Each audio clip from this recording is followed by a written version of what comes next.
Et messieurs, j'ai le plaisir de vous présenter Anne Cazobon. Anne, expliquez-moi pourquoi vous avez les yeux rivés sur votre montre. Un peu comme nous tous, j'ai même l'impression qu'on est un certain nombre à l'être, à courir après le temps, à être à ça de faire un procès aux journées qui ont le mauvais goût de ne faire que 24 heures et dans lesquelles nous sommes nombreux à jouer à Tetris pour tenter de faire entrer de manière harmonieuse le pro, le perso, le familial, l'amoureux, le spirituel, le léger.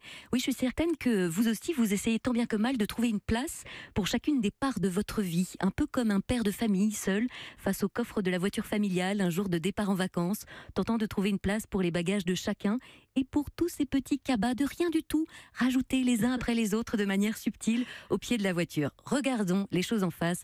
En termes de gestion du temps, nous avons tous le même hymne.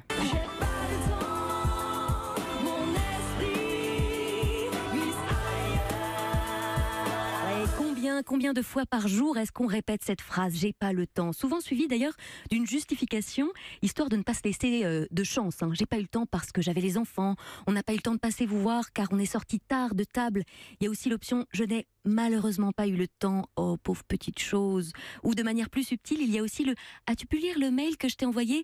Non, j'ai pas encore eu le temps ». Sous-entendu « mais t'inquiète pas, j'y pense, c'est sur ma to-do list ». Sauf que de l'autre côté, tous ces « j'ai pas eu le temps » peuvent être très mal pris par les autres en face. Ça peut être douloureux et certains peuvent même imaginer que si nous n'avons pas eu le temps, c'est qu'il ne compte pas vraiment pour nous.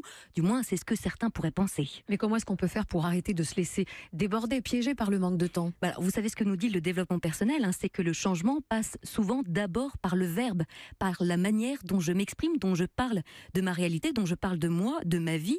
Et pour le sujet qui nous concerne aujourd'hui, ça commence d'abord par regarder la différence qu'il pourrait y avoir entre avoir le temps et prendre le temps. Vous sentez déjà la vibration différente qu'il y a entre ces deux formulations.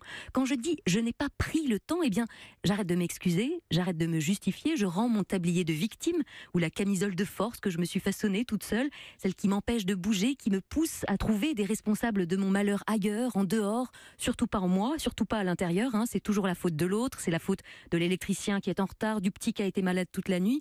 Et surtout, quand je dis « je n'ai pas pris le temps de te rappeler », je reprends toute ma puissance et l'impact que je peux avoir sur ma vie. J'assume enfin les faits. J'assume que si je n'ai pas pris le temps de jardiner, de débroussailler, de planter, en effet, quelques mois plus tard, ce jardin n'est pas comme je l'aurais espéré. Dont acte. Oui, dire je n'ai pas pris le temps de, c'est aussi se montrer honnête envers soi-même et donc envers les autres. Parce que la plupart du temps, il y a souvent de bonnes raisons pour lesquelles nous n'avons pas lu ce livre, regardé cette émission, rappelé un tel, pris des nouvelles d'un grand-père. Est-ce que j'avais des activités bien plus importantes à faire ? Est-ce que j'en avais vraiment envie au fond ? Est-ce que j'ai perdu mon temps sur les réseaux sociaux ? Est-ce que j'ai procrastiné ? Oui, quand je commence à apprendre à dire « je n'ai pas pris le temps, ce n'est pas ma priorité », je me mets en route tout doucement vers l'étape suivante, celle d'apprendre à dire non pour éviter de décevoir les autres et donc de me décevoir. En tous les cas, Anne, nous avons pris tous les trois le temps de vous écouter scrupuleusement, pour ne pas dire religieusement.